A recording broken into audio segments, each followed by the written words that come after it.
देखिए, ये कार्य योजना कांग्रेस पार्टी की जब गवर्नमेंट थी तब आई कि गांव में जो मजदूर तबका है ये सुनिश्चित किया जाए कि उन्हें कम से कम 100 दिन रोजगार मिले एक साल में। इस मनरेगा के माध्यम से ये इस देश के गांव-गांव में एक बजट जो केंद्र सरकार का, उससे वहां कुछ काम भी हो जाता था और गरीबों को रोजगार भी मिल जाता था। जब मोदी जी की गवर्नमेंट आई तो पहले तो इन्होंने इस योजना का ही मखौल उड़ाया।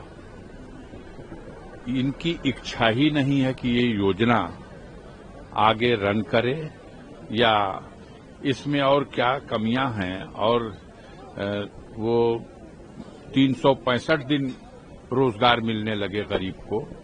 तो जहां जिस देश में मजदूर को रोजगार भी देने की स्थिति में सरकार नहीं है, तो और क्या कहा जा सकता है। ये बहुत बड़ी बदकिस्मती की बात है कि महात्मा गांधी के नाम से जुड़ी हुई ये मनरेगा योजना, इसको आप बदल करके हर चीज तो बदल रहे थे। आपने शहरों के नाम बदले, आपने कई प्लेटफार्म और रेलवे स्टेशनों के नाम बदले, आप खुद तो कुछ कर नहीं पा रहे हैं, नाम बदल करके और किसी चीज का श्रेय लेने का प्रयास करते हैं।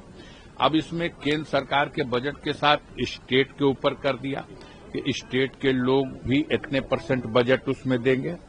निश्चित रूप से इस योजना को बंद करने, प्रभावित करने, डैमेज करने, जो सीधे गरीबों को उनके रोजी से, रोटी से जोड़ रही थी, वो श्रम के माध्यम से उनके हाथ में 2 पैसे आ रहे थे, उसके प्रति इनकी बदनीयती है। जहां इस देश में 1 रुपए का एक बीड़ी सिगरेट पान भी नहीं मिलता, वहां मोदी जी की कृपा अगर रहे तो 1 रुपए में 1000 एकड़ जमीन भागलपुर में लाखों आम और लीची के पेड़ अडानी जी को दे दिए जाएंगे। 3000 बीघा जमीन आसाम में सीमेंट कारखाना लगाने के लिए दे दी जाएगी।